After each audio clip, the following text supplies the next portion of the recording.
I mean, Doctor Who was off my own back, but I wouldn't have it any other way. I mean, he will watch it. Like sometimes he does sit with me, like when it's on. But how did you? Because I remember in Joy to the World, in the review you did with Mike, you mentioned how you got into Doctor Who, but I forgot that. Like, how did you get into Doctor Who if it wasn't for your dad? How did I get into it? Yeah. So I wasn't allowed to watch it on Saturday nights because my mum didn't want me hogging the telly. So I had to watch the repeats on BBC One. And I remember watching Empty Child Doctor Dances when I used to stay at my nan's house during like school breaks for like a week or so. And I remember Empty Child, like the cliffhanger for Empty Child, watching it in like a rainy fucking conservatory, and it was pitch black, and I absolutely shat myself, and I loved it ever since. Did your nan watch it with you, or no? No, my granddad actually watched Torchwood with me as well at points. He fucking used to love that show. He's actually got them all on DVD. It did seem like a kind of like So yeah, I was lucky because I was similar, but my nan actually watched it with me. So I'm guessing your mum just wasn't in the time where Doctor Who was really on, and like she didn't grow up with it, or did she? But she likes Tom Baker. Like she was of the Tom Baker era. She was born in 1971. So that's all she really like knew. And then sort of like throughout her life, she knew it was on, but she was never sort of really like enamored by it. But then because I got into it, then like retroactively, like your family sort of get into it because they either talk to you about it or they buy you stuff for Christmas kind of thing. David Tennant. She actually went when the Doctor Experience opened in London before it moved to Cardiff. We all went and she came and she loved it. But she's a massive Tennant fan. She likes Smith in the end. Capaldi and that she kind of drifted out. But she kind of keeps up with it vaguely just so that if I bring it up in conversation, she knows what to talk about. Yeah. Which is quite sweet. Yeah. I didn't even realize it was a Doctor Experience in London, to be fair. I only ever went to the Cardiff one. What was it? It was like 2011. It was either just before or just as Series 6 Part 1 started. I remember like it was on there, and I think it was only there for like a year because if I remember rightly, it was a 5-year tenancy in Cardiff, wasn't it? So it would have moved in. It would have been 2012 to 2017. Yeah, I think it opens during Series 7, so that would have been, back in the 2012 series, 2013. Yeah, because I went in 2013 when it was fairly new. I think actually no, start 14 because Matt had left. And Peter Capaldi has yet to, had his first episode. So it's in that kind of period. So you had all the Matt Smith props from Series 7, like the Whisper Men. It was so cool. Oh, cool. I remember I went to the actual Cardiff one like as Series 10 was going out. So it was like all the cool stuff and then some Series. You went near the end and stuff, so when like just had tagged on at the end. So yeah, you went at the end of like the tenancy when they had all of the things that they would have had. Like they had all the things from like back in 2013, I can imagine, by that point. Unless they lost the rights somehow, I don't know. Okay, I guess I'm host now. Welcome to the Pasty Sheep podcast. As you know, this is the Nerd Bible Box. I fell on the first hurdle. Welcome back to the Pasty Sheep channel. This is the Nerd Bible podcast. I'm Templar. I am the new host. I've disposed of the disposables, which are George and Connor, and regulars Michael and Andy, and I am taking over the podcast, and you guys just have to listen to me yap for about an hour and a half. That's basically what you do with them, so now you can do it with me. Today we are going to speak about movies. I've not been to a movie theater in about a year because of financial difficulties. However, I am going back to see the series finale, series 15, or season 2, if you buy into the Disney hype and marketing aspect of it. However, yeah, I'm very looking forward to that, and also I'm working my way through the Mission Impossible films, so I can go see The Final Reckoning with all the context, because the first film I did go to see at the cinema of the Mission Impossible films, and the first Mission Impossible film I watched there for was Dead Reckoning Part 1, but because it's not Part 1 anymore, it is just Dead Reckoning. Yes, I am going to see that as well, like The Final Reckoning, should I say. Now that I've all up almost, I have seen the first 3 Impossible films. I think the next ones are Ghost Protocol, Rogue Nation. Oh, And then I think it's Dead Reckoning Part 1 again. I think that's everything. And then this is like the 7th or 8th installment. Who knows? But someone else is with me. Today, I'm joined by special guest George White. George, are you there? on my own podcast? Yes, I'm here. How are you? Hello, George. I've just been hosting your podcast for you for the last 3 minutes. Thank you so much. My Wi-Fi, again, shite. Don't worry, mine too. I think the last thing I said was that I went to the Doctor Experience like just as like before it closed, like literally, I'd say like a month. Okay. So you saw all the kind of props and stuff from the entire show then, because you basically went when it was about to close. So you would have had like the entire package. Yeah, which is weird Like, after seeing it like when it first kind of opened in London and then seeing it just before it closed. it came full circle. I know, I always do. Much like Doctor Who. Season 5th Doctor, sorry that. Oh yes, Full Circle, State of Decay, and Warriors Gate. Not a bad series at all. Not bad. Nothing Not around. bad. No, you know what? Peter Davison Who is so boring. The end of Tom Baker is so okay, apart from Horns and Nymon, which is goated. The end of the Tom Baker era, I would describe as flaccid. It's kind of where you get after a climax, and it's just a bit sad, isn't it? Just a bit floppy, and Yeah, no one really wants to look at it or talk about it. Yep. exactly. No, flaccid is great. Flaccid's a great way to describe season 18. It's during season 18, so I really don't give a shit. And then the Peter Davison era is just what, blue balls. Jesus Christ! It's toying with some good ideas, but it never gets there. It's teasing. It's teasing. I mean, we lost last week's episode because somehow the file corrupted. So even though you weren't here, you can kind of talk about. Oh dear. What were your thoughts on Lucky Day last week? Boy, okay. I did wonder why I didn't see a notification for that episode. I was like, did they just scrap the episode because I wasn't there because I went shopping? But that makes sense. So Lucky Day, what did I think about Lucky Day? I thought initially it was the best of the series. I thought it was better than even Lux, the episode I came on to review initially. And then I rewatched it just before the recording session for Lucky Day. For when it was supposed to be, I rewatched it just before that. And I didn't like it as much as I did the first time around. I thought it was quite boring, whereas Lux only got better upon a rewatch. So yeah, it kind of disappointed me the second time around. And then I had a conversation with my friend Nicole Oakley, who I met at university, and he spoke about like the politics being a bit, mumbo jumbo, and that's a recurring thing that seems to be in Pete McTighe's scripts. The politics being a bit controversial because he obviously did Kablam, he did Praxis, and now he's done Lucky Day. All three are perhaps the most controversial politically from like the last 7 or 8 years of Doctor Who. So I can kind of get where he's coming from and where everyone else is coming from when he criticizes the episode. I still like it. It's good. I think it's out time Kate Stewart got a bit more to do because of course I had a dismal performance in Flux where she does subtle, and for most of the episode she's like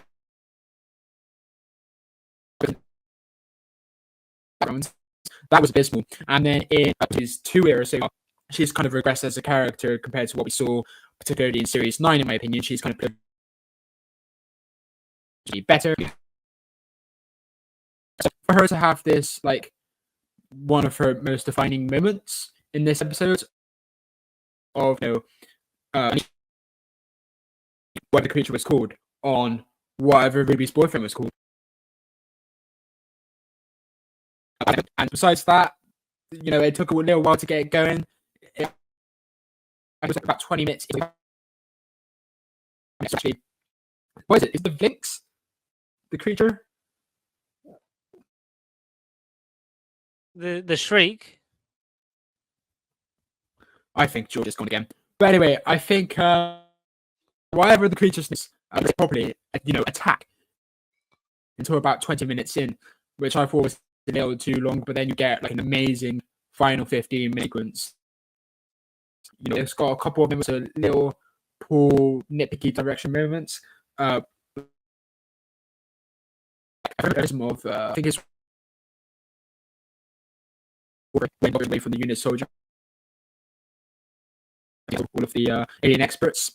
I think it's in that episode where people criticize the direction of like how does the people in the lift see the Doctor from the right because of the eye lines didn't match up and so etc etc.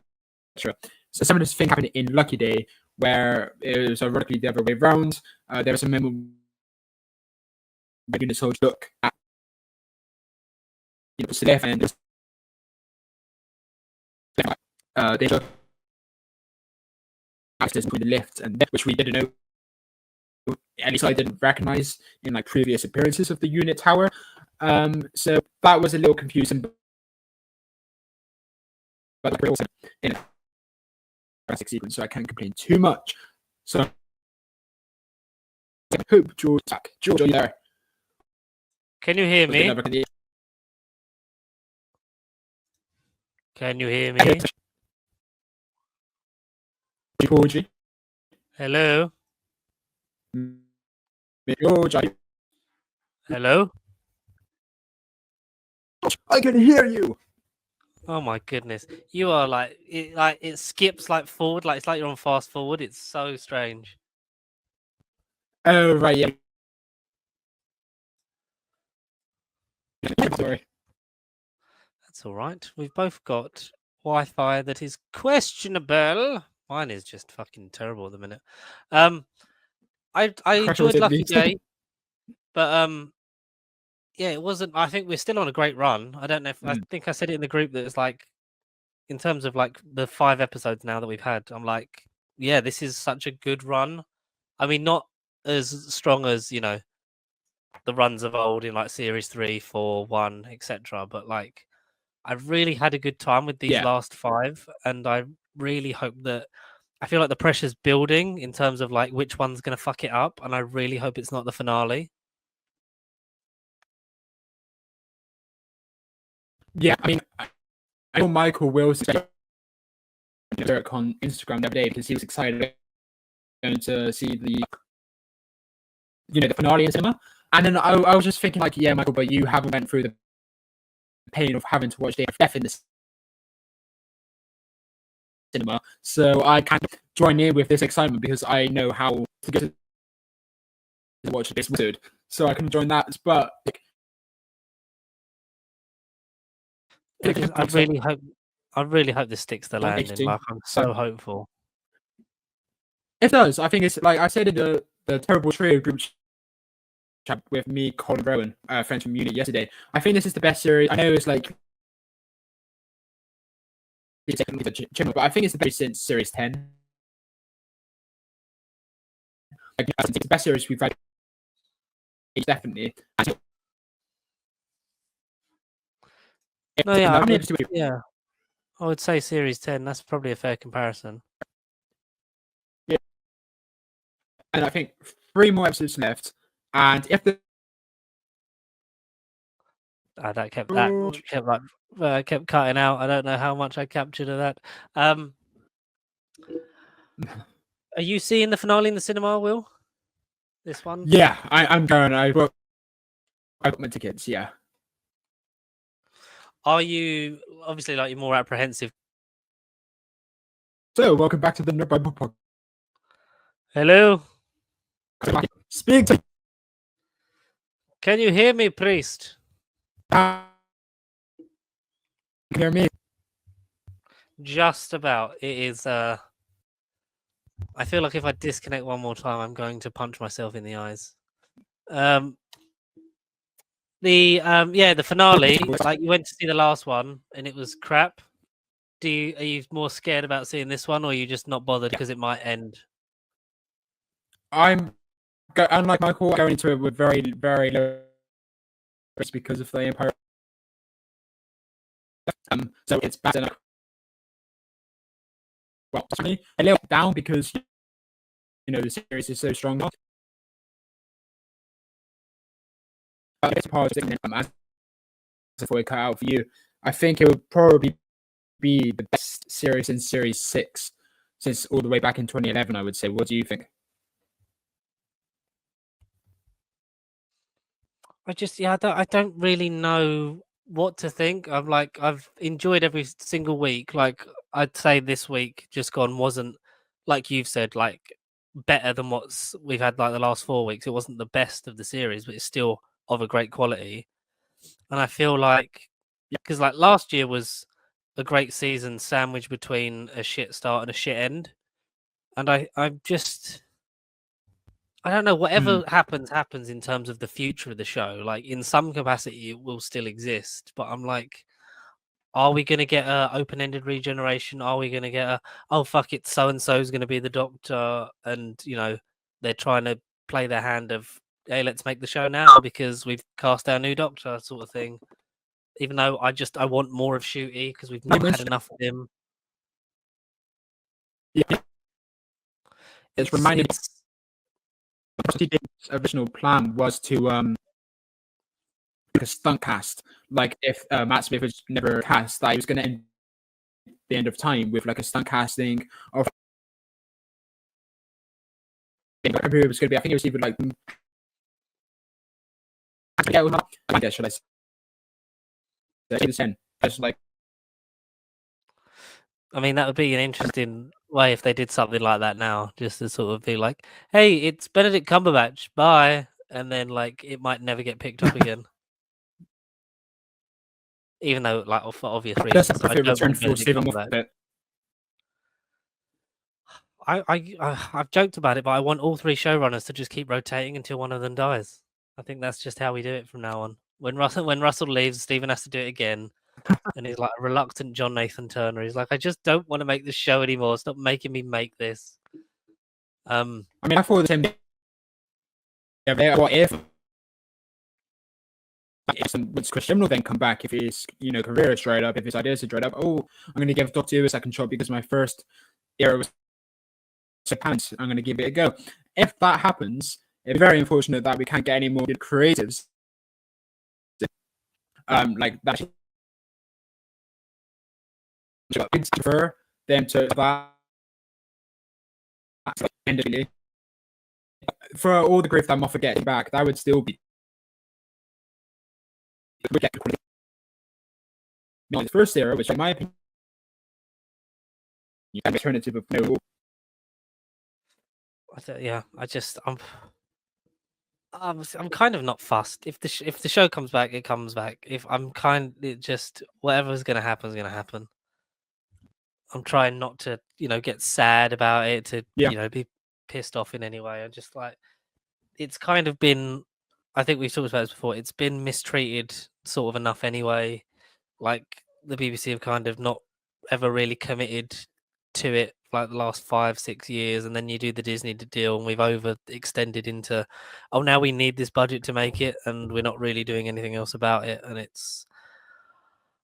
I mean, it's fine because it will still exist. We've still got 60 odd years of this show to go through. If it doesn't come back for a while, I hope we're not waiting another 8, 9, 10 years like we were last time. But the greatest shame I think everyone's unanimous on is that we would lose Shooty, who is such a rising star, such a great advocate for the show, and is now possibly at a point where it's like I can't wait, so I've just got to do what I want to do now and move on, kind of thing. Exactly, and I think that's like where a lot of people's opinions are quite flawed when they about Disney Plus at the end of the series, because I think that's the if you lost the like letting the studio space out to other companies to make their show, you're losing star of the show. So how is this not like a very similar repeat to the Colin Baker, saga where he was effectively booted out by the higher ups? This is basically a similar situation with Shuigawa, and to have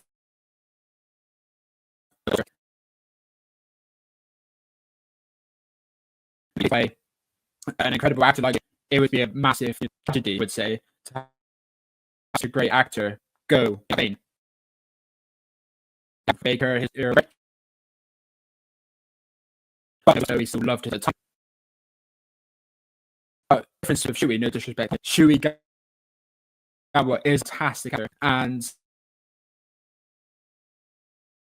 to racist or whatever, he is the man to lead the show into the future. And if Disney Plus haven't made a decision, which they clearly haven't, not only was that a big it, but it is a tragedy because we lose Shui. I would say if they play it, absolutely doing it for series 2 was even airing. They should have done it months ago.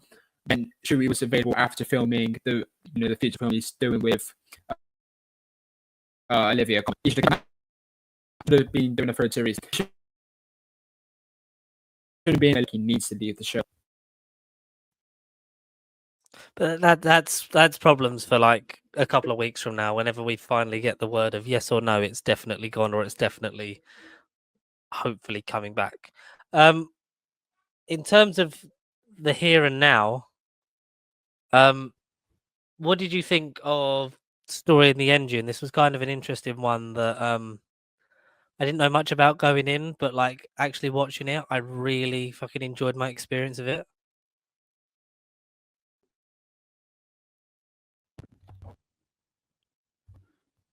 Yeah, me too. I thought it was a little bit. I thought the stakes and the plots of it were confusing at times. Like having to leaks, anyway, completely. Really touched that it's going to be had a barber and it had a giant spider, and that's about it. And at one point, the spider explodes, and that's all we really knew. So I was kind of lost because I had no idea what I was going into. And I thought,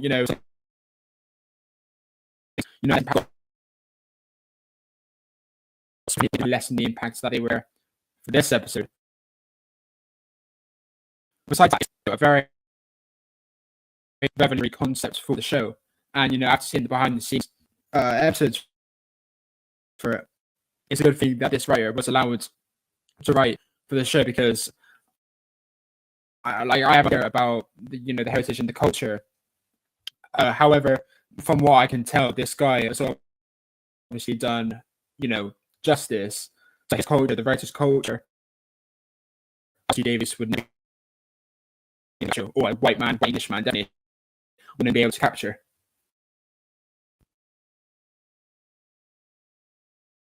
Yeah, like unlike Dot and Bubble, I'm glad that was it Inua Adams is the one that wrote it, and it was such a bloody fantastic job. Like I really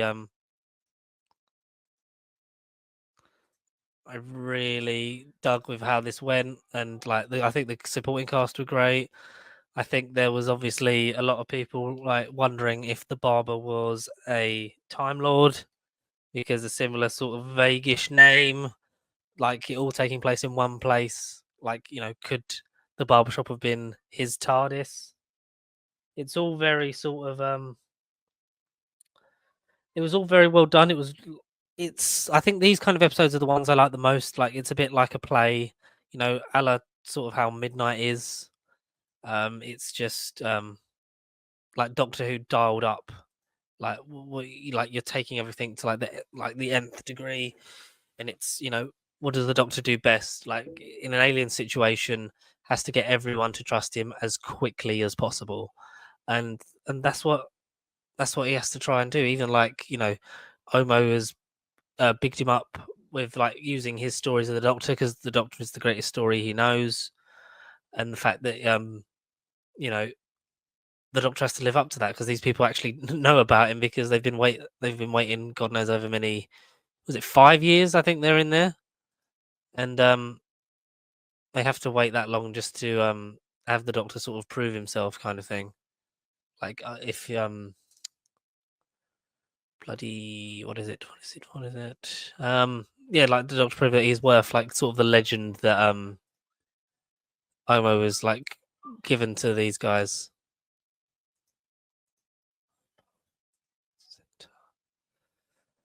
Hello. But hello. Hello, darling. Hello. Hello. Did you hear any of what I said? Oh, sorry, I was away from my board. No, That's weird. I heard you from the other room because I had to go to the other, and then I heard you very loudly. And I was like, oh no. Oh no. Sorry, I'm also like editing a fucking new logo as I do this, which is like it's multitasking. Fuck off, computer. I Edition? I really yeah, I really dug this one. Like I wasn't expecting to. It's not one of the ones that I was like on my radar. Like I knew about the fucking what was I thinking? How have I forgotten all of these? I knew about Lux, like I knew bits and pieces about Lucky Day and things like that. This one was kind of like an enigma, but I like that I like where we went with it. I like how it presented itself and like how much fun it was and like surprise cameos, the fact that all the doctors got a bit of screen time as well, which is always good on Saturday night television. It's never a bad thing. And yeah, I had fun with it, man. Like I wasn't expecting to as well, considering like with these kind of stories, like I'm always interested to hear about these kind of stories because as a person who is, white, like I want to hear about stories that aren't my own because, we get white shit all the time. Like let's learn from other cultures. To have the whole place set in Lagos and the doctor had to find a community where he felt safe and like accepted in his new body. Like it's just like, oh, there's people like that now because like this planet is shitty at times, like honestly. But I really dug it. I really had a lot of fun with it. I wasn't expecting to. The Joe Martin nice little thing there was like, oh, is Russell being a cock tease? Yes, he probably is. But no, man, I really fucking dug it. Oh, hello. There's a fugitive in the house. Look at this. Got Look at this. Look at this guy. Did you mean this girl? Isn't it really weird that I mentioned Joe Martin and then Connor appeared with that icon? Yeah, but have you seen my name as well? I'm the fugitive and the forgotten ark. Well, it's a story that That's might as if be this was alluded to planned. one day. Connor, my boy. Yeah. Lovely Hello. to see you. I'm fugitive on the one. Yeah, I don't know sorry. if Yeah. you know this because I forgot. I might have forgotten to tell you. The file corrupted last week, so we lost all of that episode about Lucky Day. So briefly, tell us your thoughts Okay. on that, and then you can talk about how good you thought Story in the Engine was. Well, because last week I felt pretty like, no pun intended, I felt pretty lucky to have that episode on season 2. So I wanted to call it season 4, but that's a complete lie. Episode 4 of season 2, I thought it perhaps, even on rewatch and thinking about it, it slowly climbed up to be my favorite of the 4 thus far until a certain episode that we might be talking about very soon. I really liked Lucky Day. I've watched it again, and I think impacted me more on a second watch. Regardless of, again, the file got corrupted, so no one would have heard it last week. But great episode, and the momentum continues onwards until this story and this engine, or does it? Find out. Stay tuned.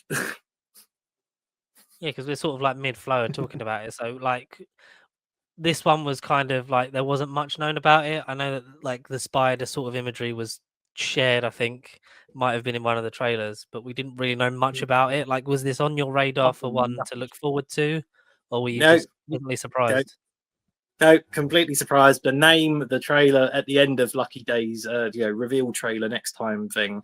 This was the most kind of WTF episode on paper, but then when we actually get into the meat of the episode, it's a lot more than just random title, random idea. I mean, again, whether or not you guys have kind of gone into the concept, like as I messaged you guys conceptually in our chat, like it was just a bit of a weird one to kind of gauge at first, but again, once you get into the main meat of the episode, there's a lot more to it that meets the eye, and it was again a thoroughly entertaining episode, as always with this season of Doctor Who.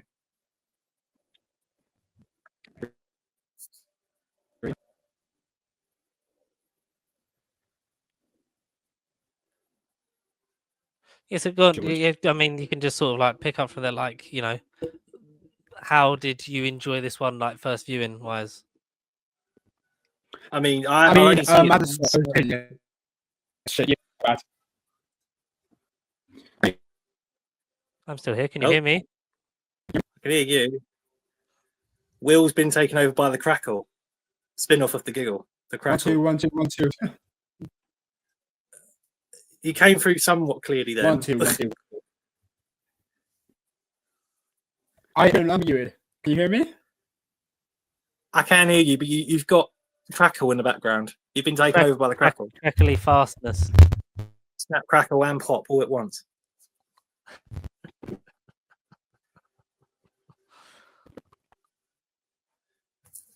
How about now? Slightly better. I mean, it would because I can touch it with vibration. Now you're gone. You're no longer Will Templar. You're officially now a Doctor Who monster live on air. I mean, have you seen my icon? I was here with. That It's is a what lovely- is happening right now. Matt Smith merged with Karen Gillan. There is so much to unpack. It's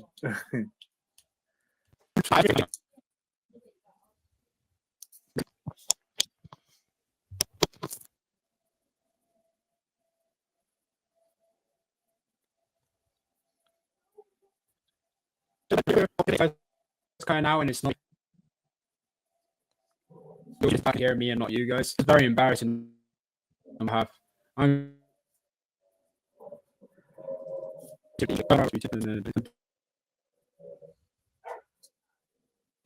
George and Connor, can you hear me? Apparently not, and I cannot hear you. Just about hear you. Can you hear me? George, I've just been singing Rasputin. I'm glad you didn't hear that. Oh dear. Please, can you hear me? I can hear you guys fine. Yeah, like it's like it's crackly, and then it kind of like skips like you're on fast forward.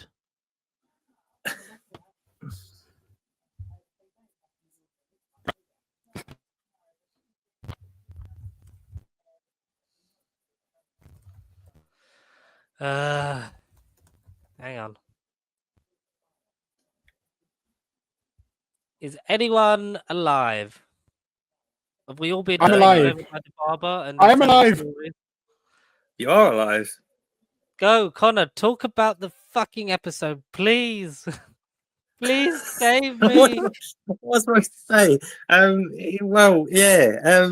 Doctor goes into a Yeah. funky barbershop, except it isn't what it is on the surface, and then bam, random plot kicks in, and you're in for a random trip to outer space. But the barbershop's also in the same place at the same time, which was a bit of a weird gimmick. I kind of thought it was a weird TARDIS.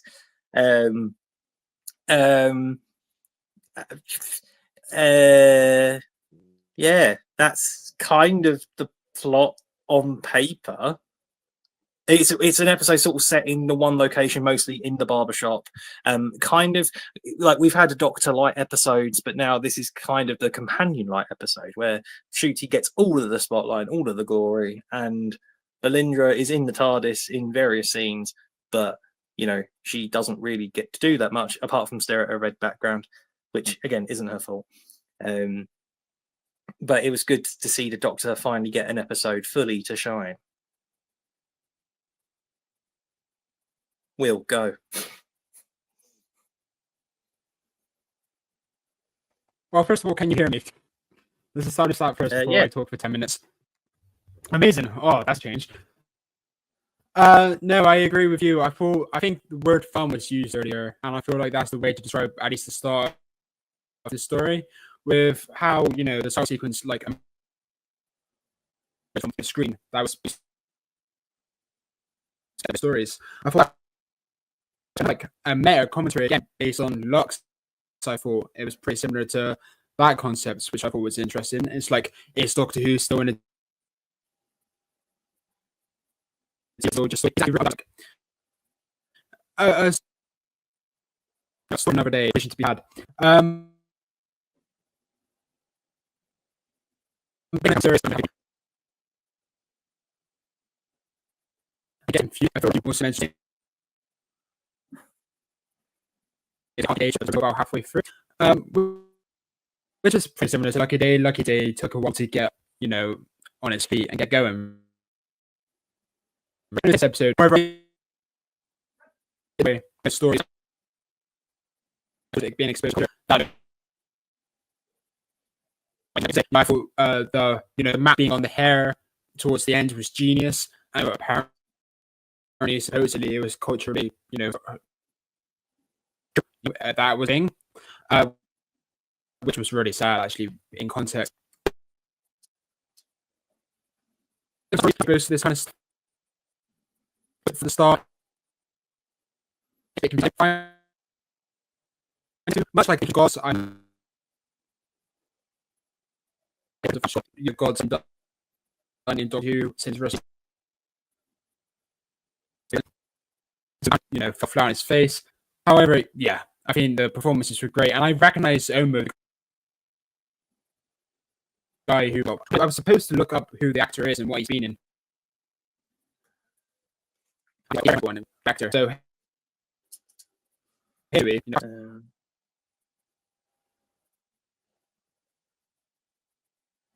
I know the guy who plays Omo is like a regular that's worked with Anua Ellams, I believe, because they did.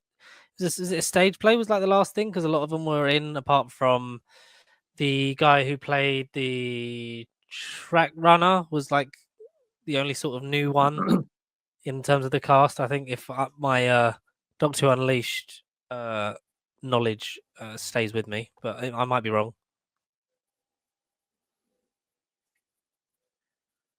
The barber was played by. I just remember him from some sort of movie.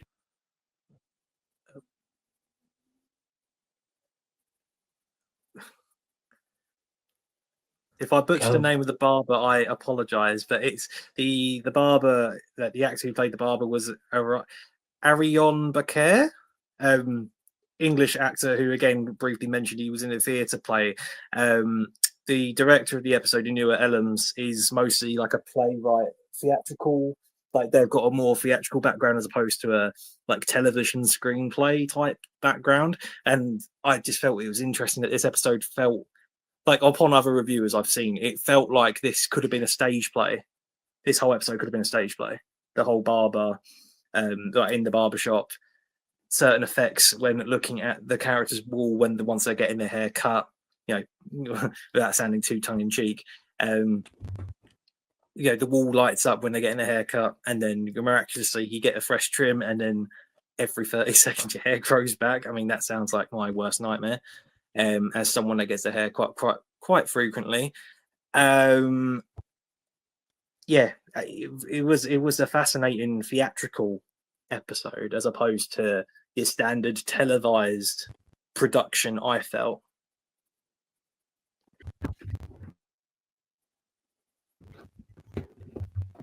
Yeah, I agree. I think it was like based or like directly pulled from one of the writer's stage plays. Like it was basically the same concept. It was like the inclusion of the sci-fi was a bit different, but other than that, it was a play. And then it kind of begs the question: should it have been a Doctor Who episode? Are you able to make a stage play like that so compelling? But then I think about like episodes like Midnight Witch, that could have been made into a stage play, and it's worked. This episode worked. Maybe all these run around country stories are good generally. So maybe Doctor Who works when it's less ambitious and it just focuses on the story. It's kind of a plus thing. You don't need a magic if you've got writers. You could do a good Doctor Who episode, but very the writing's good. George, are you there? Hello. Hello. Hello. He's doing a web design thing. He's doing a new logo, I've heard. He's busy doing that. No, it's just like the fucking whatever is happening with the internet. I just want to die. It's really, it's so sad. don't really know what to say because I feel like all I've said is like it's really good, and like I feel like I don't actually say anything else other than that. Like it was well directed for like a piece that's on one set. Like I think like we've all said, like it's really sort of no, it's really just well done. Like I liked it. Like I liked it. Is that a bad thing to like it? I don't know. Like I've seen a lot of people say that they liked it and they don't know why, and it was like, oh, I say that's kind of how I felt. I liked it, but I didn't know why. It did. I think it admittedly took me a bit too long to fully get past the whole barbershop. Again, not just in space, but on ground at the same time. But it was just a weird. Again, the characterization of the Doctor and the barber having this backstory again, which was never alluded to because obviously they hadn't written this character, but we were just supposed to buy into the Doctor going to Lagos like off screen in the past and feeling somewhere where, you know, again, diving into more of an ethical racial background, but going into somewhere where the Doctor felt safe and truly himself. But again, just having read or haven't seen any of that in the past, it felt a bit like we just had to kind of, you know, for the sake of the story, just had to kind of buy into it. But it's a bit hard to do that once you've had 60 years worth of airtime and other media or whatever. But that's just me being a bit nitpicky. But then once you get into the actual, I guess, real meaning of the plot and like the breakdown and how it all did kind of connect to a bigger picture, I thought the episode itself was quite fascinating and again a lot more meat in the eye. But then you get the surface level, I called it fan service, but certainly unexpected fan service in the form of the Fugitive Doctor, and that put a big smile on my face. If it was any other Doctor, I probably wouldn't have cared as much, and it probably would have been a bit of a negative. But because it was Joe Martin, it really kind of lit a fire, and at least it's a hopeful sign that they haven't obviously gonna forgotten and not gonna lead this character nowhere. Like hopefully we can get more of Joe Martin in the future, ideally. Maybe in the finale, BBC, maybe, I don't know, somehow. That makes sense because I Doctor remember Doctor because I was talking about friends, and then Doctor, which mentioned more mysteries. How is it because of the world's the reality war that's going on in time? It could open up her return for Fugitive Doctor. Explain that way, Russell. Who are in this reality war? Who do we think? Jumping ahead slightly, who do we think? Why is the reality war happening? Do we have any theories? Any early predictions? Do you think Eurovision is going to be the reason as to why the war is happening next week? Or sorry, this week by the time this comes out? Or are we just going to find out in the cinema? I mean, I think it's going to be a cinema job. I think it's going to be Mrs. Flood, and it's mostly Mrs. Flood. I wonder who she's going to be. Is she going to be the Master, aka Missy, or is she going to be Ronnie, or is she going to be a song? Who knows? But I would hope that the Daleks were somehow so at least you get what if he does leave at the end of the series, he gets his Dalek head because for a Doctor, the Daleks or the Seven. They did get a name drop. So hopefully the Daleks are in it, but I think it's just a You did get what, sir? I'll say that the Daleks in the Cybermen got a name drop, which again is more of an indication of can we please see Shooty go against them? Exactly, and I feel like if that was always a series 3 plan for Russell T Davies, so he would when he was like to be Green Note because it's going to be such a more success, and then season 1 premiered, didn't get the viewership that he expected, and that's now a series flashed into thin air, which is a shame because now his arrogance has cost us. That's what Shooty.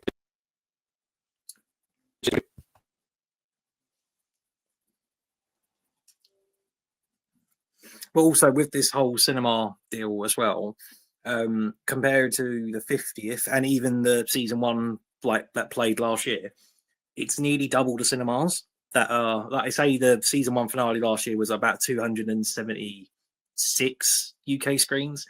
This is I don't I don't have the exact number, but it's in the early 400, late 400 to 500 range, I believe. So I don't think, despite rumors and despite negative fandom, I don't see this show is ending. I don't think it's going to end. But then, does it raise the question of, more screens, more billing? They're going all out this time because there's going to be something bigger happening in the finale. I mean, not that I want an end of a Doctor, but are they doing it because to surprise us? Are they going to end the era with Shooty? I don't want that to happen. Please don't let that happen. Yeah, I really hope that it's not like that's what they're banking on. Like this will make everyone commit to another year, kind of thing. I just, especially when Shooty's so good, and I would kill to see more of him. I really would. Like I've enjoyed him so much that I don't want him to go. To do the old David Tennant adage, but yeah, I've had so much fun with him. Such a stupid line, Stephen. No, he fucking doesn't. He said it twice. My phone's also copying me. Why? No, stop. Not even clicked on the microphone. What the fuck? It's I just want it to be good. Like I was saying to Will, like I've had so much fun with these now 5 episodes that I really just want it to be great.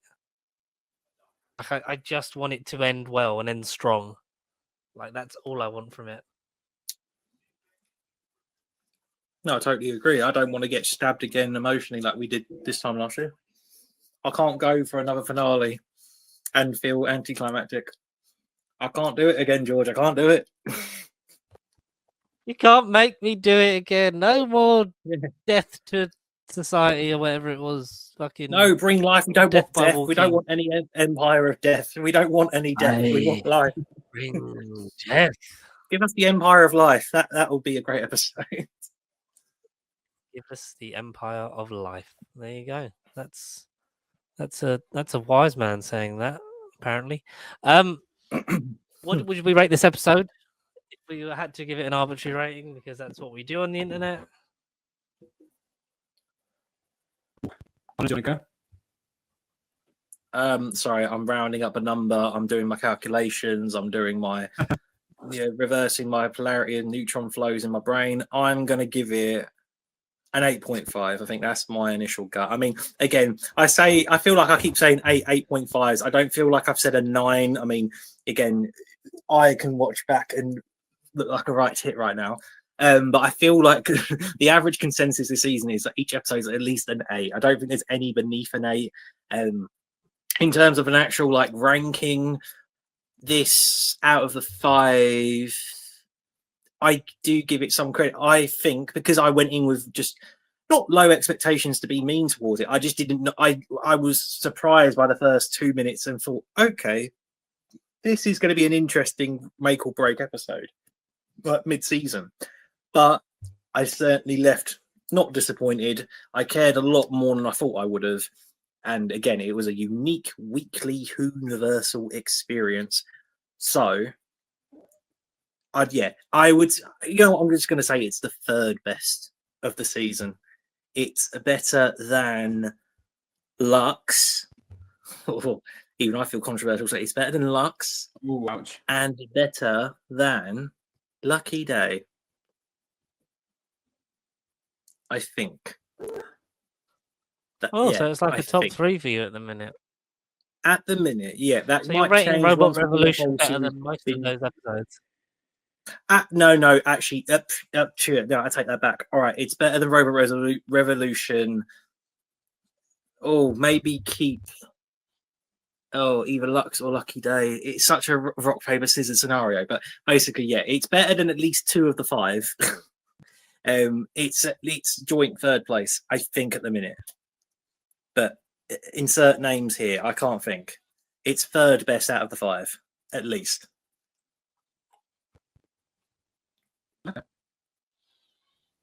That's fair. That's fair enough. I like what you're saying. I can jive with it. I'd say it's probably like I'd say it's like a 7 out of 10. Like maybe it's like a low 7, maybe. I did really enjoy it. Like I have every single episode. I really dug what they've brought to the table this year, and I feel like 1 week when we know what's going on, you get an episode like this, which is so standalone, so well contained that it just feel like, oh, do I know what's going on with this show? Because I don't think I do. Mm. Will I am, if you can craggle through.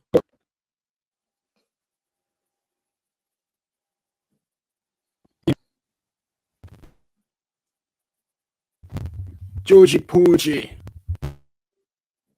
Tell me what your rating and your ending and so on. Okay, so basically I agree with this bit other than I enjoyed it. And similarly to Carnage, I just think most of the series Robot Revolution falls into the same bucket of good, right, not bad, not particularly mid either, like generally good section. So I find it really hard to rank. I would have to rewatch the entire series to do that. But for the story and the engine, I would probably give it, same with George, probably give it 7 out of 10. I don't agree with Connor in the respect that it's better than Lucky. 20 minutes of Lucky Day. Give that episode, and I think Lucky Day elevates to greatness for about 10 minutes, whereas this episode doesn't really to the tools. About Lucky Day has going compared to this one. But yeah, it was another good one. I have to rewatch it to kind of rank, but for now, I'd say quite harshly, it's the second worst, just being 80% of worst episodes by Robo 6 out of 10. So.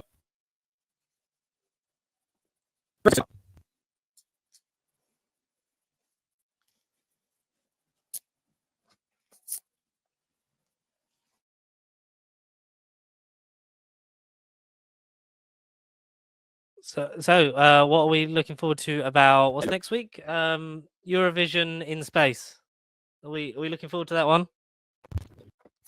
That's my favorite film. Yes, it's an important episode. Russell's going to drop some bombshells in it, and that's as much as I know about leaks. And it's one of these episodes that will make Doctor Who never the same again. So there's going to be some twists and shit in it. So whether you like it or not, stay tuned. We'll cover it next week and react. Insert future clip here. As always, Mr. Templar, it is an honor to have you in whatever capacity we find you on the internet. Is there anything you'd like to shout out? Probably just my personal YouTube channel, Will Templar. If you can. Thanks again. Sorry about the internet connection. That's all right. We've had much worse. Normally we're bad at this. Like normally this is the thing that we're crap at. But you've taken the fall for us, so thank you. You're very welcome. I'm glad. And we will see you, Will, soon. We hope, and we will see everyone next week for Eurovision in space.